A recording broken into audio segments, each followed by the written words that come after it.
Shalom, selamat pagi Bapak Ibu Saudara yang dikasihi Tuhan. Kita bertemu kembali dalam acara Renungan Pagi Spiritual Life. Pagi hari ini kita akan kembali melanjutkan pembacaan Alkitab kita yang sekarang terambil dari 1 Yohanes pasal 1 ayat 5 sampai 10. Judul dari perikop itu adalah Allah adalah terang. Saya akan membacakan bagian firman Tuhan ini bagi Bapak Ibu Saudara sekalian. Dan inilah berita yang telah kami dengar dari Dia dan yang kami sampaikan kepada kamu. Allah adalah terang, dan di dalam Dia sama sekali tidak ada kegelapan.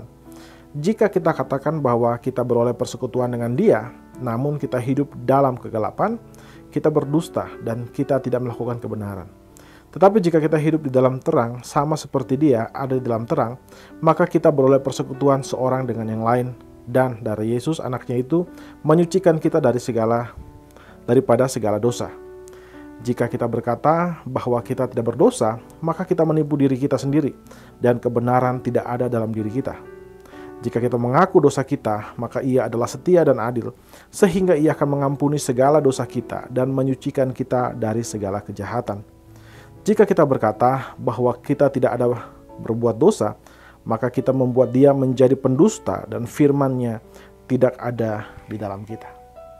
Saudara yang dikasihi Tuhan, di dalam perikop yang baru saja dijelaskan ini, Rasul Yohanes menjelaskan tentang karakter daripada Allah. Dijelaskan di sana bahwa Allah adalah terang, dan terang di sini menggambarkan kekudusan Allah dan kebenaran Allah. Karena Allah adalah terang, maka semua orang yang datang bersekutu dengan Allah, atau yang hendak untuk menghampiri Allah, untuk bersekutu dengan Dia, haruslah orang yang hidup di dalam kekudusan dan juga kebenaran. Jika kita hidup dalam dosa, maka kita tidak bisa bersekutu dengan Allah, atau kita tidak bisa tinggal dengan Allah. Itulah sebabnya mengapa Adam diusir dari Taman Eden, karena dia berdosa dan dia tidak mungkin tinggal di dalam taman Tuhan yang menggambarkan kehadiran Allah di dalam kekudusannya dan kebenarannya. Nah, saudara yang dikasihi Tuhan, salah satu pelajaran penting dari ayat yang baru saja kita baca, atau perikop yang baru saja kita baca, yaitu tentang pengakuan dosa. Di sana dijelaskan bahwa kalau kita berdosa, maka hendaklah kita mengaku dosa kita. Ketika kita berdosa, hendaklah kita mengaku dosa kita. Nah, saudara, pengakuan dosa merupakan hal yang penting dalam hubungan kita dengan Tuhan. Pengakuan dosa adalah langkah pertama menerima keselamatan. Saudara, kita hanya bisa menerima keselamatan jika kita tahu kita orang berdosa. Dan karena kita berdosa, kita menyadari bahwa kita orang berdosa, maka kita kemudian meminta Tuhan untuk mengampuni dosa kita, meminta Tuhan untuk membersihkan dosa kita melalui karya Kristus di atas kayu salib. Jadi, pengakuan dosa itu merupakan langkah awal untuk menerima karya keselamatan. Tapi pengakuan dosa bukan hanya dilakukan di awal. Pengakuan dosa itu merupakan langkah awal untuk diubah oleh Roh Kudus. Saudara, kita tahu bersama bahwa Allah menyelamatkan kita bukan hanya supaya kita terbebas dari hukuman akibat dosa yang kita lakukan, tapi supaya kuasa dosa tidak merusak kehidupan kita.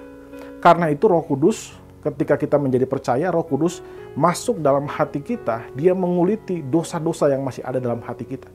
Nah, kalau kita tidak pernah mengaku dosa, itu berarti kita tidak pernah merasa membutuhkan Roh Kudus. Karena hanya orang yang tahu dia masih berdosa, maka dia membutuhkan Roh Kudus. Karena itu, saudara, dapat dikatakan bahwa pengakuan dosa merupakan langkah awal untuk kita diubah oleh Roh Kudus. Saudara yang dikasihi Tuhan, kita tahu bersama di dalam firman Tuhan yang baru saja kita baca juga, dijelaskan di sana bahwa Allah adalah Allah yang mengampuni dan menyucikan kita.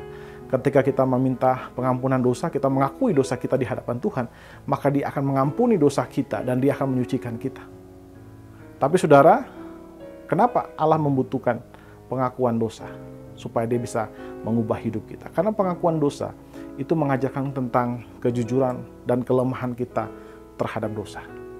Kita jujur bahwa kita lemah terhadap dosa. Itulah yang menyebabkan kita mau datang kepada Allah. Pengakuan dosa juga berarti kita mengakui kebutuhan kita akan Allah. Kita tahu kita tidak bisa menyelamatkan diri kita sendiri, karena itu kita datang kepada Allah supaya Allah lah yang menyelamatkan kita. Pengakuan dosa adalah langkah bagi pemulihan. Dan pemulihan itu akan membawa kepada pertumbuhan rohani. Orang yang tidak pernah mengakui dosanya di hadapan Tuhan, maka dia tidak akan pernah dipulihkan. Orang yang tidak pernah dipulihkan, maka dia tidak akan bertumbuh secara rohani. Saudara, renungan pagi hari ini mengajarkan kita untuk mari kita mengevaluasi hidup kita. Mari kita jujur kepada diri kita sendiri. Kita jujur kepada kelemahan dan kegagalan kita sebagai seorang manusia. Mari kita membawa pengakuan kita dalam doa kepada Allah.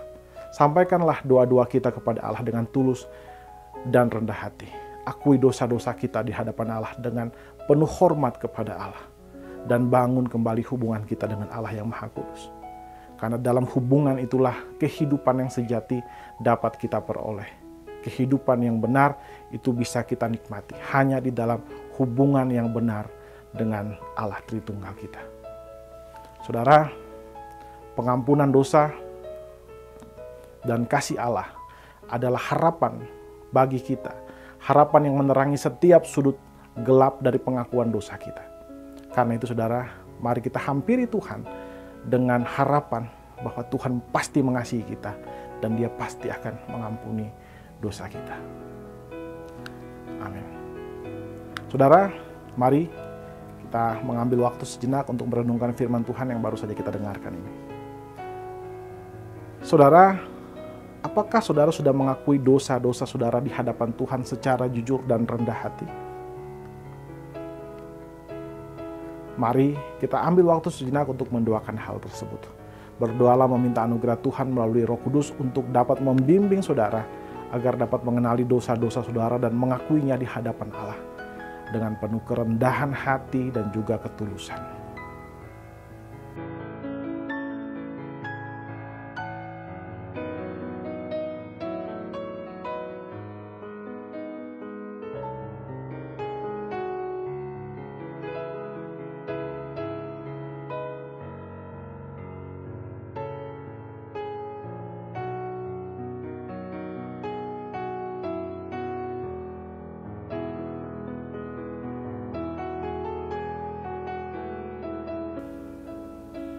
Saudara, mari kita mengakui dosa kita di hadapan Allah. Mari kita tundukkan kepala, kita berdoa. Ya Tuhan Allah Bapa kami yang kami kenal dalam anak-Mu Yesus Kristus Tuhan kami. Kami bersyukur buat kasih dan setia-Mu kepada kami. Terima kasih buat penyertaan-Mu dalam istirahat malam tadi Tuhan. Dan kami bersyukur pagi ini Engkau boleh memberikan kepada kami hari yang baru untuk boleh kami hidupi, kami tapaki hari ini Tuhan. Itu hanya karena anugerah-Mu Tuhan. Dan Bapa, kami juga bersyukur buat firman-Mu yang sudah mengingatkan kami bahwa Engkau adalah Allah yang penuh dengan kesucian dan kebenaran. Dan karena itu sebagai manusia kami pun harus tunduk kepada Engkau. Kami harus menyadari akan kehadiran-Mu. Kami harus hidup dalam kekudusan supaya kami bisa terus hidup dalam persekutuan yang indah dengan Engkau Tuhan. Ajar kami untuk menghormati kekudusan-Mu. Ajar kami untuk hidup di dalam kebenaran-Mu Tuhan. Sehingga kehidupan kami adalah kehidupan yang bahagia karena kami hidup dalam persekutuan yang intim dengan Engkau, Allah Tritunggal, yang kami hormati. Terima kasih Bapa. Kami serahkan hari ini ke dalam tangan-Mu Tuhan. Dari pagi, siang, sampai malam nanti semua aktivitas kami biarlah kami kerjakan hanya untuk kemuliaan-Mu saja, hanya untuk kerajaan-Mu saja. Dan biarlah apapun yang kami kerjakan, itu kami kerjakan dengan kesadaran bahwa semua yang kami lakukan itu hanya untuk Engkau, dan kami kerjakan dengan sepenuh hati kami hanya untuk kemuliaan-Mu saja. Terima kasih Bapa, di dalam nama Tuhan Yesus kami berdoa kepada Bapa Surgawi. Haleluya. Amin. Amin. Bapak Ibu Saudara yang dikasihi Tuhan, demikian renungan kita pada pagi hari ini. Selamat pagi, selamat beraktivitas, dan Tuhan Yesus memberkati Bapak Ibu Saudara sekalian.